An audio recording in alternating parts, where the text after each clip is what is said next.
Welcome, friends, to another edition of Economic Update, a weekly program devoted to the economic dimensions of our lives, jobs, debts, incomes, and viruses as they come along and shape our lives, those of our children, and the world at large. And I'm your host, Richard Wolff. I want to talk to you today about the coronavirus and about the Democratic primary for president, because those two topics have been enormously important now for quite a while and deserve attention that many of you have asked us to provide using the kinds of perspectives that characterize this program. So let me begin with the coronavirus.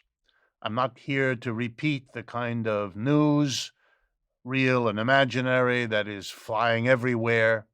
It's a bit of a testimony to the private enterprise system in which competing media outlets try to outdo one another for audience and for income rather than for public information, which ought to be their primary objective, usually, but especially at a time of national health emergency. So let me begin by indicating what some of the problems are that a capitalist medical system of the sort we have in the United States presents to dealing with something as big of an epidemic as the coronavirus already is. 30 million Americans have no insurance, no medical insurance. They have a long history of not going to the doctor when they have something they think is a passing flu, viral or bacterial, because they can't afford to pay the astronomical cost that confronts someone without insurance. Likewise, for such a person to go to the emergency room, which would be an option under other circumstances, becomes something you don't want to do in the face of a crisis, since all the other people who have no other way of getting health are rushing to the emergency room. If there are likely to be people infected by this virus, you're going to find them in an emergency room, and people figure that out. And so we have a walking time bomb, but it would be nothing if it weren't added to by the following. 100 million Americans have insurance, but with huge deductibles and or sizable copays. They don't want to have to shell that money out because they don't have it. They will hesitate to be tested, and therefore they will hesitate to be identified, and therefore they will spread the disease, if they have it, in ways that a properly covered insurance program would be able to avoid.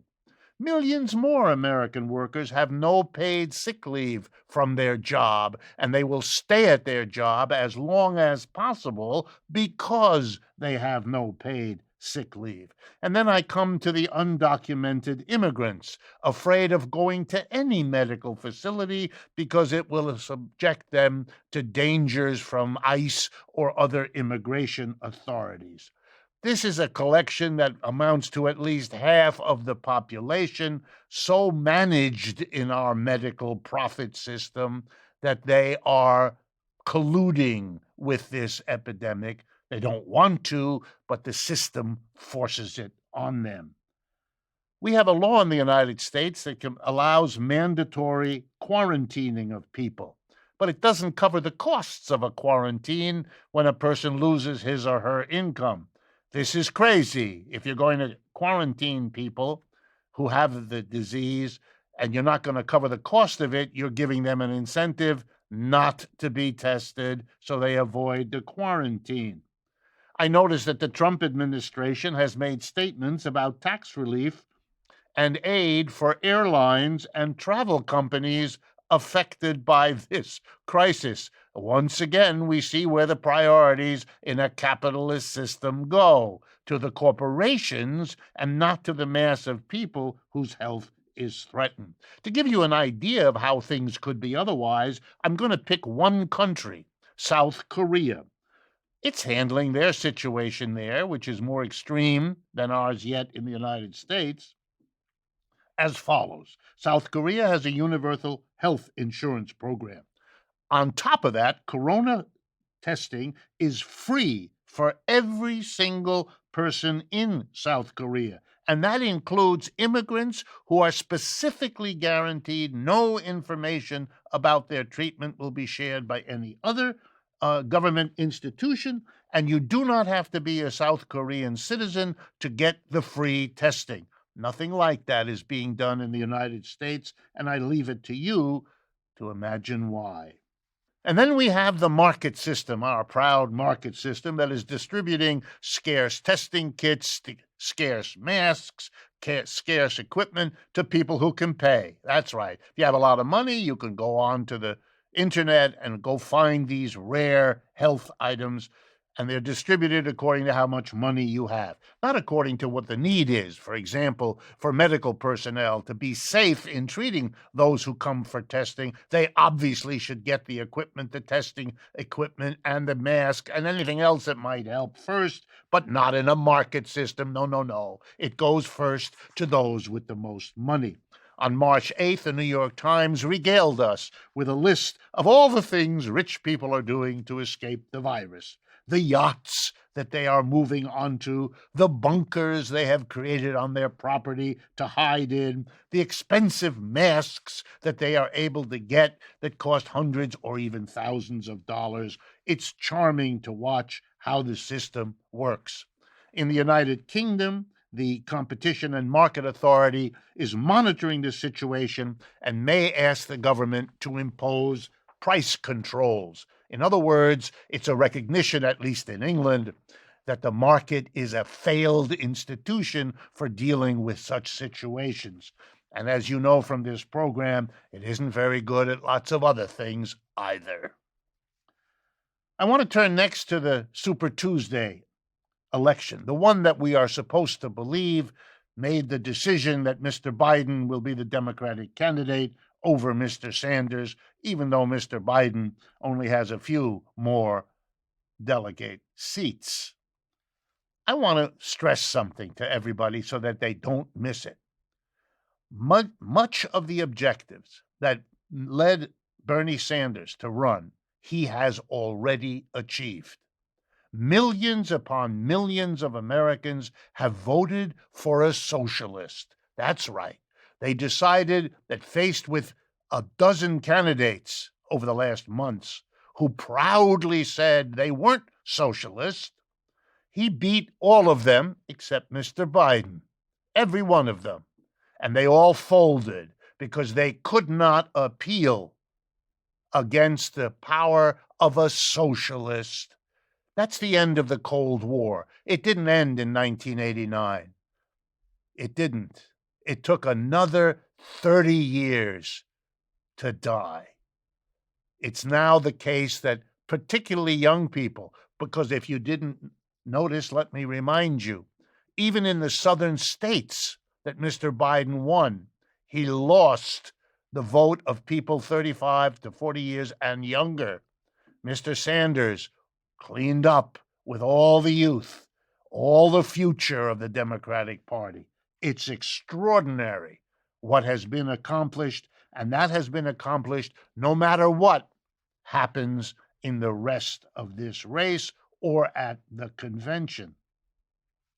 It's even gotten some capitalists thinking. Let me quote to you from a partner in the firm Menlo Ventures, a venture capital firm in California. Venki Ganesan is their partner, and here's his quote. I'm trying to balance what socialism means versus 4 more years of Trump. And honestly, it feels like which is the worse of two evils. What an interesting approach for a capitalist. Mr. Sanders has shown Americans that there are millions of people, especially majorities among the young, who find socialism an increasingly attractive alternative to a capitalism that works like the one we live in. My next economic update is about, well, let's call it the vanishing American dream. The World Economic Forum released a report this last week or so in Davos that ranked the United States 27th in the world in terms of social mobility. Top 5 nations: Denmark, Norway, Finland, Sweden, and Iceland. Here's what social mobility means. It means the chance you have, if you're born poor, to end up not poor, to move up in the scale in your life. What are the chances, the real opportunities?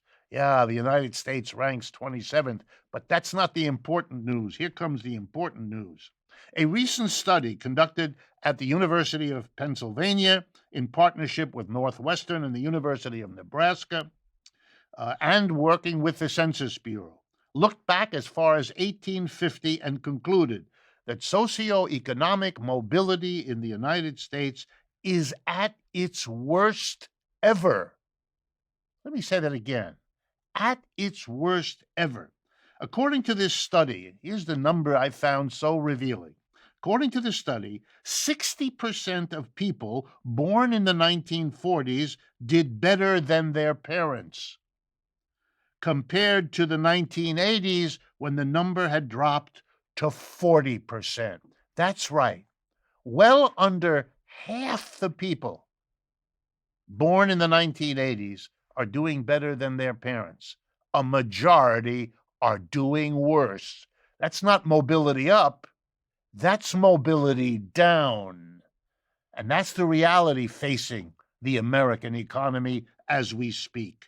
And when you hear Mr. Trump or Mr. Mnuchin talking about how great the economy is, remember these numbers, because they're really about the situation and they're not pretend, self-promoting make-believe. My last economic update has to do with updating you all on events in France. Mr. Macron, the president of France, faced a general strike. We spoke about it on this program repeatedly for a month or two, starting in early December, across both the Christmas and New Year holidays. The general strike was a protest of virtually the entire unionized labor force, plus the Yellow Vest movement, against the effort of the Macron government to solve the economic problems of French capitalism by depriving people of the pension system that they had laboriously created in the 20th century, and into which they had contributed vast sums of what otherwise would have been their wages. And the working class protested, and Mr. Macron backed down. But something has to help the French capitalists, and so he's back at it. And on March 3rd, Mr. Macron invoked Article 49.3 of the French Constitution to bypass Parliament with his pension reform. That word reform is wonderful. It covers such a multitude of sins. The pension reform is now going to be voted on without discussion. It's going to be imposed by government decree. That part of the Constitution was designed to deal with genuine national emergencies, which this isn't. But it's an effort to slide and slither through what the mass of the French people have opposed. Shame on Mr. Macron and the type of undemocratic policy making he exemplifies. We've come to the end of the first half of today's program. Please remember to subscribe to our YouTube channel, follow us on Facebook, Twitter, and Instagram. Be sure to visit democracyatwork.info to learn more about our programs, our shows, our union co-op store, and our two big books, Understanding Socialism and Understanding Marxism. And lastly, a special thanks to our Patreon community whose invaluable support helps make this show possible. We'll be right back with our special guest, Lee Camp.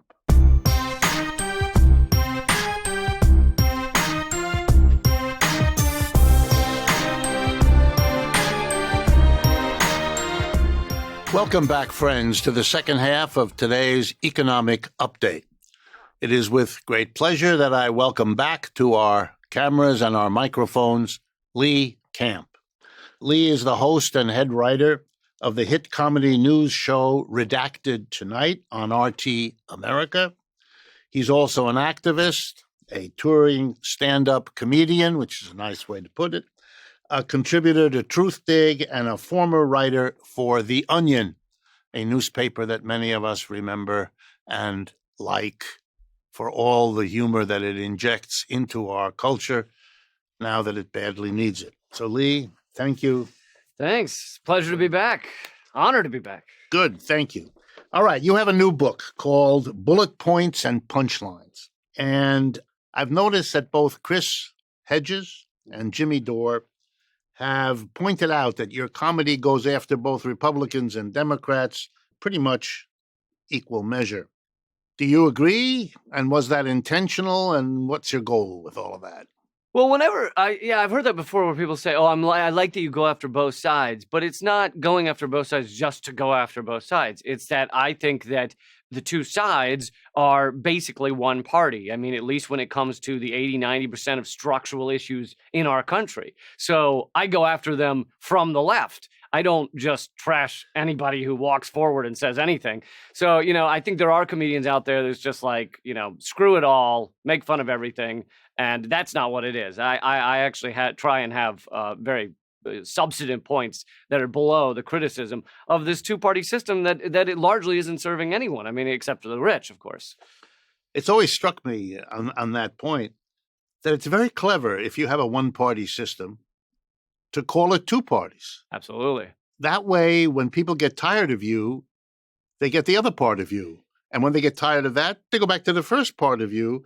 And this way, you're always in charge. Right. And the Communist Party in Russia ought to have learned that, ought to have had another thing, and that they could play musical chairs the way we do. I mean, it's a brilliant system. It goes with the idea that the best kind of slave doesn't know they're a slave. The best kind of person locked in this system doesn't know they're locked in this system because we think we're steering. We think we're driving. I compare the American electoral system to the little plastic steering wheel that parents get for their infants sitting in the passenger seat of the car. And the infant gets to sit there going, I'm steering the country. That's what we're doing. It reminds me, Rosa Luxemburg had this wonderful line. It's better in German, but we'll do it in English. You don't feel your chains until you try to move. Yeah. If you don't try to move, you're not aware that you're chained in. All right. People have asked me this question, so I want to ask you. Is your critical edge of your humor, does it come out of a sense that the United States has somehow promised to you and to all of us, and then broken the promise, that there's a betrayal of something that you have within your humor, and as part of it, a need to call out that this has happened? Yeah, that's interesting. I think it's related. I don't think that I ever believed there was a promise of the American dream, but I bristle and I'm upset at the idea of being manipulated, at the idea of how much propaganda we're fed out of our mainstream airwaves and from our politicians. And to me, that is kind of a false promise. It is a false truth. And, ever since I discovered, and it maybe took me a little longer than some, but, in my college years and then shortly thereafter, how much we're lied to when we're kids in school. And we're told that certain people are heroes or that certain people discovered America when millions of people already lived here. And those kind of things, figuring that out just infuriated me. So I think I've always had this anger at being lied to and anger at being manipulated. And, the stuff I hit on in the book is some of the biggest topics where I'm like, this is how we're being lied to. This is how we are being, we are being used as a way for them to extract more profit, in the manipulation. Let me follow up. You talk about 8 myths that keep, in the book, you talk about 8 myths that keep the United States from collapsing. Mm-hmm. Tell us a little bit, at least about some of them. Yes. Well, some of them are fit with what we said initially, which is, the idea that we have a democracy, the idea that we have a great electoral system, when in fact, a large Harvard study rated it the worst in the Western world. We vote on black box machines that no one's ever allowed to see what goes on inside of them. It's just ridiculous. Also, the myth that, if you just work hard enough, you will succeed. You will become rich, or at least, upper middle class or something. But in fact, there's people working their butts off all across America that are not getting rich. They're just barely able to sustain. And so, that is another a very powerful myth that, well, they're not working hard enough. Is that true? Does Bloomberg work billions of times harder than your average American? No, it's laughable. And so, yeah, those are some of the important myths, I think, that keep this system going, because if people understood that these are myths, that these aren't true, that this is an adult fairy tale, I think you would see riots in the street. You would see far more people furious. Yeah, these myths, like most powerful myths, are social glue that keep a society from falling apart. Right. Your humor, and that's one of the reasons I like to have you on the show, reminds me of the importance when I was younger of the times I saw George Carlin. Mm-hmm. So I was wondering, just as a person interested in comedy, did he play some role in your development? He definitely was pivotal in me transforming from a regular observational comedian to someone saying more significant stuff, because I was already into comedy. I got into comedy when I was 12, and I started writing humor columns and things like that. But I was really into the observational guys, the Seinfelds and stuff like that. And then I saw Carlin, and it amazed me that you could say such dark truths about America, about the humanity, about the way things are, and get away with it. Really, like, people were laughing, they were enjoying themselves. He's a great comedian, and so yeah, it was very pivotal in showing me what the possibilities were. And there were others as well, even writers such as Joseph Heller with Catch-22. I mean, that book is incredibly dark, but also incredibly hysterical, the satire in it. So yeah, there were some pivotal figures like that. And luckily, I never got to meet George Carlin, but luckily I've gotten to be friends with his daughter, Kelly Carlin, and she's wonderful. Good. All right. Is Trump worse for you than the others that we've had? The past presidents? I don't know if I'd say worse. I'd say the reason that that our empire doesn't like him, that the establishment, many establishment, even Republicans didn't like him at first, and the military-industrial complex, the intelligence community, is because he's just not a good steward of the American empire. He's accidentally, through his idiocy and his ego, taking the curtain off. It's all of a sudden you can see the racism, you can see the ego, you can see the narcissism, you can see that the way the system works, and so that's why they hate him. And so he's worse in that regard. But maybe that's better. Maybe people needed to see that the mask come off, to see how this system works. So it's possible that he was a required step for people to really understand how horrible this system is for so many people. But of course, now a lot of the establishment are getting behind him, because he has given massive tax breaks to the rich. He doesn't touch Wall Street. He doesn't really touch the military, although they were afraid of that at first, because he said we're bringing troops home and stuff. But then when he says that, it doesn't happen. So, they're largely okay with a lot of that.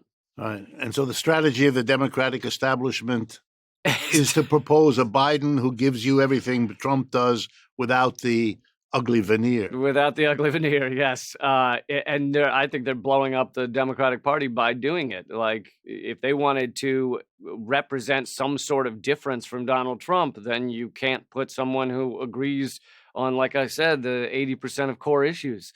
It really is pathetic to see another puppet put in there that's just going to keep going with the same corporate crap that we've had for so many years. I mean, Biden was the center of a lot of this stuff, the drug reform, or criminal justice reform that has put millions of people in our jails, making us the largest prison state in the world. He was, pushed Clinton on that regard. He was a big fan of the Iraq War, which we now know the catastrophe of that, 1 million people dead. And so you can just go down the list of how horrible he has been in his career, and the record is there, and yet that's what they're putting forward. It's if they put him forward, it's disgusting. Let me push you on one parallel that some have raised. Trump got in basically by threatening the Republican Party that if they closed him out, kind of like the Democrats are trying to close out Sanders, that he would take away the white supremacists, the Christian fundamentalists, that part of their base, and then the Republican Party would fall apart. It could not survive. Yeah. Do you think Sanders Sanders could make the same demand on the Democrats that if you do this, if you close me out, even though I am the legitimate candidate, assuming he gets to that point, or at least I'm the candidate of an enormous part of this, Right. will the same dialectic play out?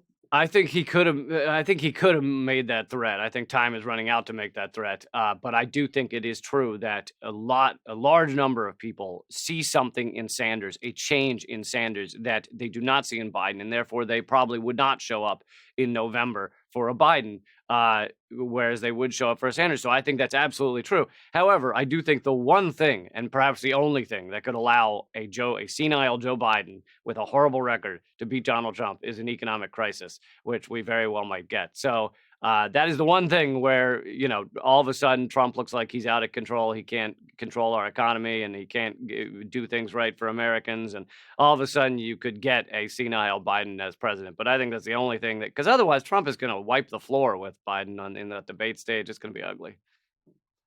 All right. I'm an economist. I'm a critic of capitalism, and therefore I can't but notice that your comedy skewers capitalism.